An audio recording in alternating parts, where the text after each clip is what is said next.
Guys, my name is Max. Thanks for being here today. I certainly do appreciate it very much, and I know Jax does too. Have a good video planned out for you today. Today it came up. Hey Max, you probably wouldn't be interested in this fund because it doesn't pay a yield, and I do like funds that don't pay a yield. And some of the main funds I like that don't pay a yield are buffer funds, and because they still use options in a creative way. Anyway, we're going to talk about a buffer fund tonight, but it's a type of buffer fund we've never spoken about before. I think you guys are going to like this. The name of the fund is DDFO. It's a heads I win, tails I don't lose that much type fund. Now, first of all, let's go look at DDFO. Now, this is a kind of a new series of funds right here. And they have a bunch of them at Innovator. And I've shown you guys this before. Innovator is kind of they're a big purveyor of these types of buffer and defined outcome strategy. Well, anyway, and I haven't noticed this one before. I think it's new. They now have a dual directional, meaning it can make money if the market goes in either direction. Meaning it's a dream come true for me. Of course, there's a catch. There always is, but it's a really interesting idea. So they have a new series. So they have dual directional 15s and dual directional 10s. Okay, so DDFO is the dual directional 15, DDTO is the dual directional 10. Not only that, they have different months for them. They have an October, they have a September. I guess they're going to have one every month, and they go out a year. And we'll talk about more what they do. But so for right now, the ones that have been out the longest would be DDFL and DDTL. So let's check those out really quick. We would expect the one with the smaller buffer to have better NAV performance, and that's the way it works out. The 10 is way ahead of the 15 because the 10 just has to buffer you 10%, where the 15 has to buffer you 15%. A buffer, a hedge, or whatever is an expense. The expense comes out of NAV, and you see it right here. It comes out of upside. In either event, both of these are doing pretty well. They've been out a quarter of a year. One's up 11%, one's up 17%. Actually, that would be the annualized percent. One's up 3 and one's up 4. Still not bad for a quarter of a year, because it annualizes to 11 and to 17. And that's not too bad at all, especially when you consider that you can't start losing money on the 15 until the market drops at least 15% over the year. So, and then when the market's down 16%, you're only down 1%. It gives you a 15% buffer or head start. All right. So I made some notes here in my Patreon. Let's kind of read this. Let's kind of do a little bit of a look into this. So the Innovator Equity Dual Directional 15 Buffer, DDFO, which is the October series, one we're going to be talking about today. It's a structural product that uses flex options to create a kind of a interesting payoff. You make money whether the SPY goes up or down within limits. Okay, and so this October fund goes from October till next September. And at the end of next September, we'll talk about it. But of course, these buffer funds usually have a cap on the upside, and this one's no different. It has a 9.02% upside cap. So that's the most you can make, is the good news. But if the market drops 10%, you're up 10%. This has an inverse feature. If the market's up 10%, you're up 9% because of the cap. Okay. Over the course of the year, if the market drops 10%, you're up 10%. If the market drops 15%, you're up 15%. But then after that, it cuts off and it just turns into a buffer. So it's something complex that I've never seen or never thought about before. But so what they're doing here is they're buying a call spread to represent the longs. They're buying an at the money call and selling an out of the money call. Wherever they sell that out of the money call puts the cap on it. In this case, it's 9% out of the money, obviously. But then they can do this whole trade for a credit. Then at the same time, they buy a put ratio spread that gives them some downside protection. It even gives them a little downside profit to a point. But in any event, it gives them protection. It's kind of complicated. It's a put ladder and it's a ratio spread. I'm not going to do it in option strat. I really don't think it's that important. But let me know if you want me to show you guys how to do this in your own account. But I really think this is the perfect vehicle for an ETF, doing these ratio spreads and stuff. The management on this would just be kind of a pain. Anyway, so here's what the strategy is. So the strategy is actually two strategies. It's a call spread. A call spread, if you've been watching my content lately, a call spread is the same thing as a caller. You don't need stock. You can just buy a call spread. Assuming it's the same strikes, it's the same upside as a caller actually used in stock. Same thing with the put spread, actually, too. That's another story. Anyway, so the call spread is their bullish component. They probably buy in at the money call and then sell a 9% out of the money call. Okay, but then the magic is they do this put ratio spread. It has 3 strikes. It's really a put ladder, and it gives it a little, because it's puts, it gives you that inverse performance up to a point. Okay.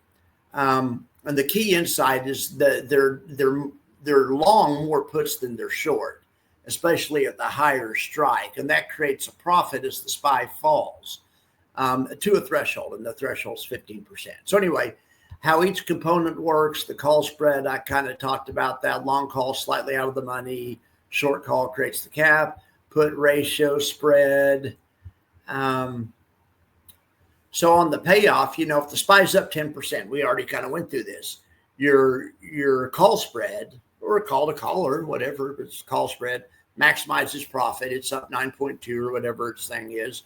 But all your puts expire worthless. Okay. But then scenario 2, the SPY's down 10%. Okay. Your calls expire worthless. So that call spread you don't make anything, but because the market's down 10%, that put spread is actually up 10%. So, and your calls didn't cost you that much because it's just a call spread. So it doesn't matter that the market's down 10% because a call spread's a synthetic caller. A caller has cap downside. So it's not that big of a deal. And you can weasel out a 10% gain, or the fund could, over the course of a year.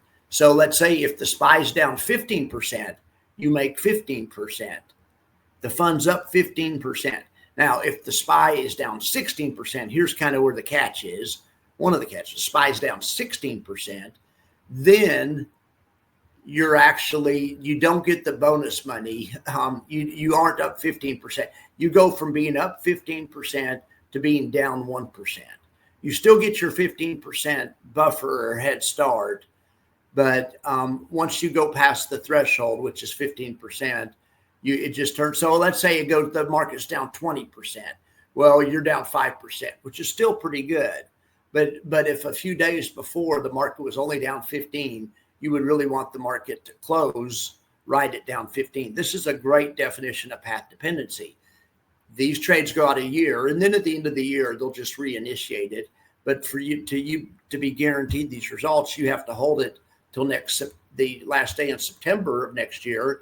But if you do, and the market is down 15%, you will actually make 15% on this fund. I mean, it's an amazing, it hasn't really solved NAV erosion. And as you guys know, listen to my channel much, it's kind of NAV erosion's a highly nuanced topic. Like I always say, highly misunderstood, but nothing really solves it. It's just NAV erosion is just part of life. It has to do with there not being any such thing as free money. It's all part of the same thing. So, but anyway, there are different strategies that have different path dependencies and different payoff profiles, which can give you a better shot at doing what you're trying to do, a better shot at making a profit or alleviating whatever kind of problem you're trying to alleviate. Okay, so the critical flaw is the 15%, the discontinuity, that the market could be down 15% on like September 29th, and then it drops 1% the next day and it's down 16%, and all of a sudden you own this ETF and your ETF was up 15% one day and then was down 1% the next day. All the market did was drop 1 point. that's definitely a weakness in it. I don't know if this is for everybody. It's kind of a little gimmick, but it's cool how you have a little downside cushion. You could get a year where the market's down 10, and that'd be incredible to have a year where the market's down 10 and you could be up 10. But the same fund, if the market's up 10 or 20, would also be up 10. So you get some upside, but you have some downside protection. I mean, I like the idea of it, but I don't like that cliff you have to fall off right there. The magic is in the ratio of the contracts. And I was going to set that up in option strat and try to show that to you guys. It's not all that interesting. It's just two different option trades slammed together. So I'm saving you guys. I didn't think you guys would like that. If you guys want to see that,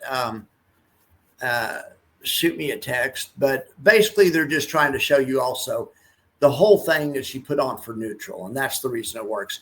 You do a call spread, which is a debit trade, but then you do this put ladder, which is a credit trade, and you get the credit for the put ladder that you spend on the call. So you don't have any money in the overall trade. If the market goes up, your call spread, synthetic caller, will go up just like the market does to a cap.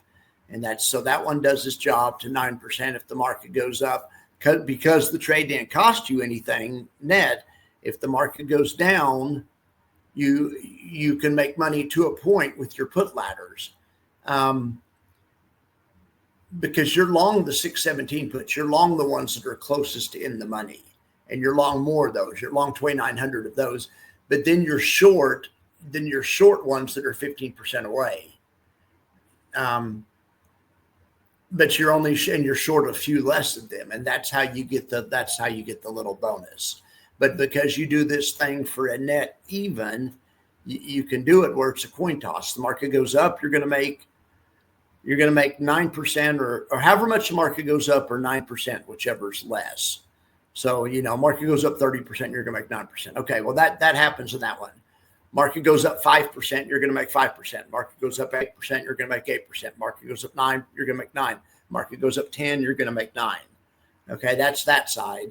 And then this side, you can make money to a point, but if once it goes down more than 15%, this trade turns into a loser also, but you still lose less than you otherwise would have, if that makes sense. It may not. Anyway, so now we could get into the Greeks, and that what's really happening is you're hitting what's called a gamma ledge right there at that negative 15%. And it's just not that interesting. Okay, so let's talk about this. So the timing trap. So if you buy this fund now, or you buy it in November, you're paying for 10 months of outcomes based on October starting price, which the math may be totally different. So if you do want to buy this fund, you should buy it around when it came out, and it came out 6 days ago, so it's not too late to buy it. But think about that though. There's a gamble with the threshold we've talked about. If the SPY drops 14.9%, you're up, and then the SPY, you guys get it. That's the gamma shelf or whatever. The SPY drops 1% the next day just because of the path dependency, because that's expiration day, and that's the day they're going to reset everything. Now they could alleviate that by doing tranches of these, and they do have ones that have different months right now. So they probably, when they have a year of these out, they'll probably make a fund to fund, and they have this on some of their other ones where the ETF just buys a tranche of each month, and that will alleviate a lot of the problems. And you could do that yourself. They have 3 months out. You could have June, July's, August, and September's, if you were so inclined or whatever. This is definitely something to talk with your planner about, buffer funds and this kind of stuff. Innovator has some great information on their website too, but you can set up pretty much any type of buffer, or apparently you can set up pretty much any type of buffer you want at Innovator. They have a checkbox for everything. And I mean, that it's, and there's other places too. Calamos is the other one that comes to mind. But buffer funds are really interesting to me. And I always say options can do two things. And most of these, they can really do one thing well. And the ones that just sell options to pay a yield, that's fine. And sometimes they can do two things. Sometimes they can sell options to pay a yield, and with part of that yield, they could buy a put. That's the caller strategy in Alti. That works out well also. They really can't do three things well, but the two things you're asking the options, and that's why these funds don't pay a dividend.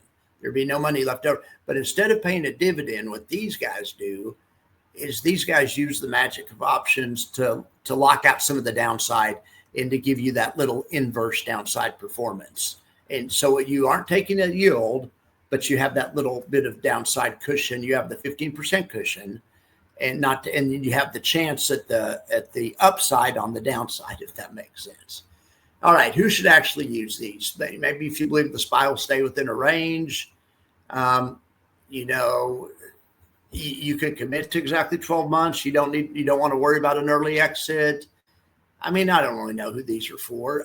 This would be, like I say, talk to your planner. These buffer funds go way beyond my level of understanding and stuff.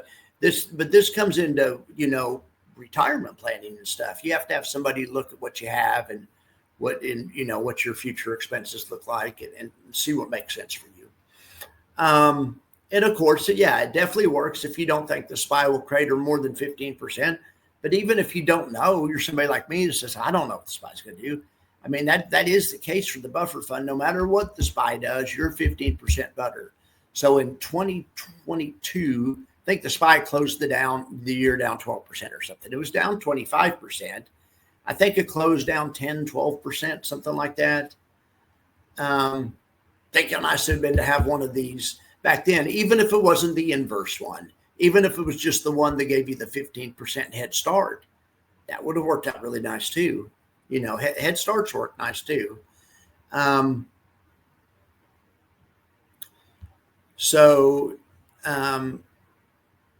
me see. Let me go through the rest of my notes. My notes are in Patreon here. I don't always publish the Patreon story. Lots of times I type out notes, take notes in Patreon, and then use the Patreon more as kind of video notes. But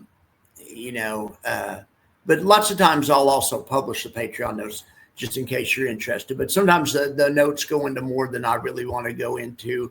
I really don't think there's really that much to these funds. I mean, when you're looking at these funds, if you're going to buy one that's already been issued, of course, all that's going to matter to you is how much upside is left before the cap, because that's, and how close is it to that 15% cliff and, time decay and stuff. Like I say, it's not for everybody but it's an interesting situation. Let's go back here to Innovator. And maybe it works perfect for some people, but so they have dual direction, 15 and 10. They have September, October, and July. July, they didn't have August. Maybe they're doing every other month, July, August, September. Well, whatever. Whatever. You guys probably want to know here's all the cap information and stuff. Like, for instance, the ones that first came out in July, they remaining buffer. Okay, I'm trying to figure out. I guess because the market's up since July and they have a 15% buffer, they have 18% remaining. That makes sense. And then downside before buffer 3, that's the difference between 18 and 15. Well, but like I say, if you don't need these, they have every other type of. They have where you could set a floor. They have different levels of buffer, different rebalance. I mean, everything you can imagine. So if you're into this kind of stuff, like I say, and I'm really not, but I wanted to look into this dual direction because I like the option strategy part of it. And it is interesting that you can hedge your bet pretty much for free, still get, or not for free, but you still get upside, to a point, hedge your bet, and also cover the downside to a point. That's just something that was not available except to hedge funds anytime in history before now, right? All right, guys. Thank you very much. Hope you like this video, and I'll talk to you soon.